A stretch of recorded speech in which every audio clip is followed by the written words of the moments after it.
नमस्कार। आज के इस एक्सप्लेनर में आपका बहुत बहुत स्वागत है। आज हम एनसीआरबी यानी नेशनल क्राइम रिकॉर्ड्स ब्यूरो की 2024 की रिपोर्ट की गहराई में जाने वाले हैं। और सच कहूं तो इसके पन्नों में जो सच्चाई दर्ज है वो उन आंकड़ों से कहीं ज्यादा खौफनाक है जो हमें ऊपर ऊपर से दिखाई देते हैं। ये सिर्फ एक सरकारी रिपोर्ट नहीं है, बल्कि हमारे आसपास के बदलते हुए एक बिल्कुल नए और अदृश्य अपराध के जाल का एक बहुत ही डरावना आईना है। तो चलिए असलियत को डिकोड करते हैं। ओके, तो सबसे पहले सीधे इस बड़े आंकड़े पर आते हैं। जब आप रिपोर्ट का पहला पन्ना देखेंगे तो एक नंबर आपका ध्यान तुरंत खींचेगा। 6%। जी हाँ, देश में संज्ञेय अपराधों में यानी कॉग्निजेबल क्राइम्स में कुल मिलाकर 6% की भारी गिरावट दर्ज की गई है। पहली नज़र में ये बहुत बड़ी राहत लगती है। ये हमें सुरक्षा का एक ऐसा भ्रम देता है मानो रातों रात हमारी सड़कें एकदम से सुरक्षित हो गई हों। लेकिन क्या वाकई ऐसा है? यहीं पर इस पूरी कहानी में एक बहुत बड़ा ट्विस्ट आता है। जरा इस कॉन्ट्रास्ट को समझिए। एक तरफ हम देख रहे हैं कि फिजिकल हर्ट या शारीरिक चोट के मामलों में 30.58% की भारी गिरावट आई है।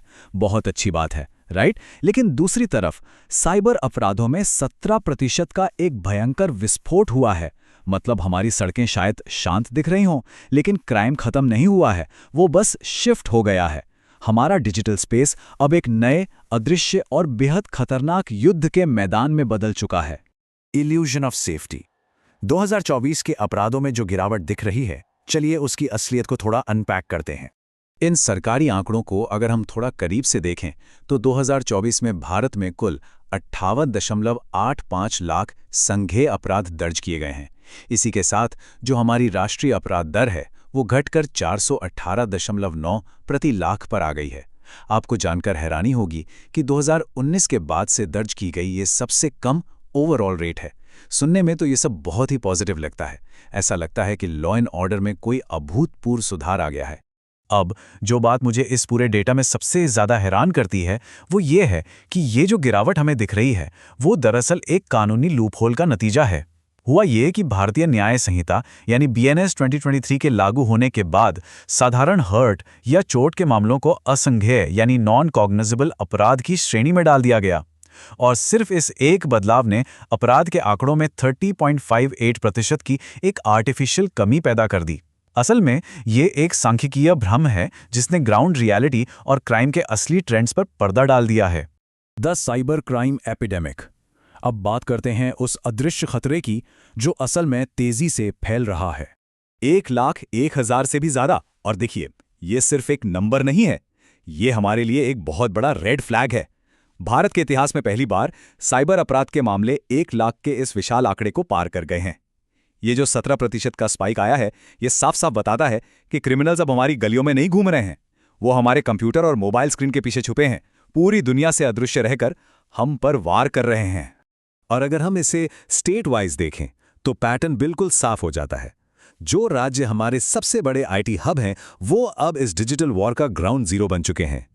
तेलंगाना को ही ले लीजिए, वहां प्रति लाख जनसंख्या पर 70 से ज्यादा मामले सामने आए हैं। इसके ठीक पीछे कर्नाटक और महाराष्ट्र हैं। मतलब जहां जहां टेक्नोलॉजिकल ग्रोथ है वो इलाके इन साइबर अपराधियों के लिए सबसे सॉफ्ट और लुभावने टारगेट बन गए हैं।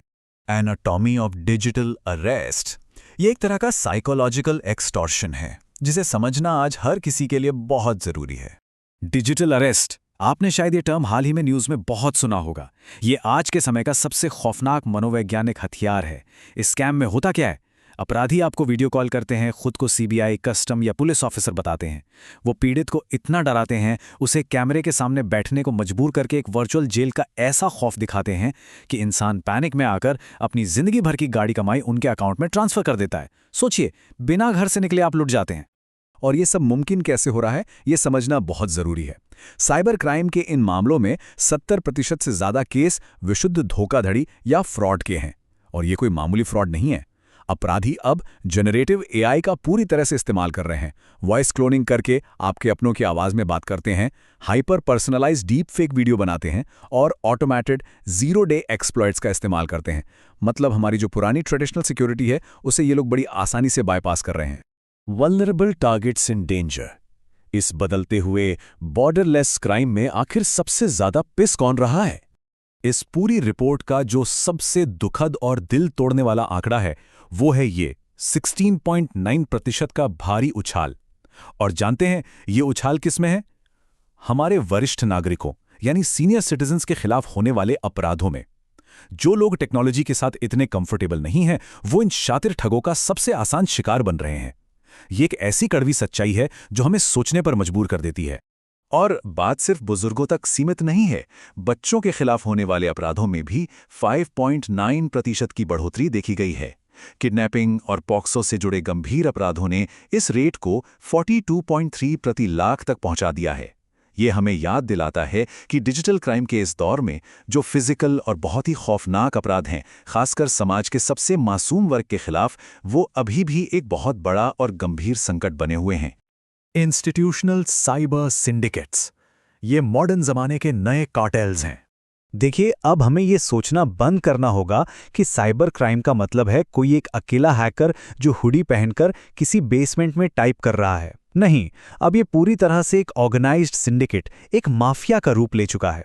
जामताड़ा और मेवात जैसे खास रीजनल हब से ये पूरी तरह से कॉर्पोरेट स्टाइल में ऑपरेट कर रहे हैं। ये लोग म्यूल अकाउंट्स यानी किराए के बैंक खातों और फर्जी सिम कार्ड्स का एक इतना बड़ा नेटवर्क इस्तेमाल करते हैं कि लूटे गए पैसे को ट्रेस करना लगभग नामुमकिन हो जाता है। लेकिन हम इतने असुरक्षित क्यों हैं? जवाब इस टेबल में है। हमारे समाज की सबसे बड़ी कमजोरी है डिजिटल लिटरेसी की कमी।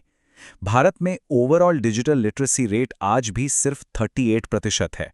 शहरी इलाकों में फिर भी ये 61% है, लेकिन ग्रामीण भारत में मात्र 25%।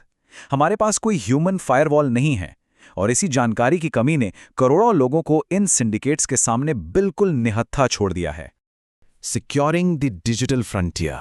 तो सवाल उठता है कि इस इनविजिबल एपिडेमिक से बचने के लिए हमारी कानून व्यवस्था को कैसे बदलना होगा।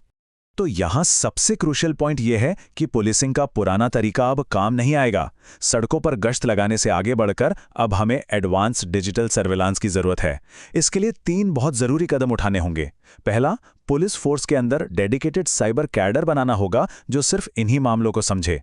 दूसरा, AI प्रेडिक्टिव पुलिसिंग लागू करनी होगी ताकि क्राइम होने से पहले ही उसका पैटर्न पकड़ा जा सके। और तीसरा, पूरे देश में एक नेशनल डिजिटल हाइजीन मिशन चलाना होगा ताकि हर नागरिक खुद अपनी पहली ढाल बन सके।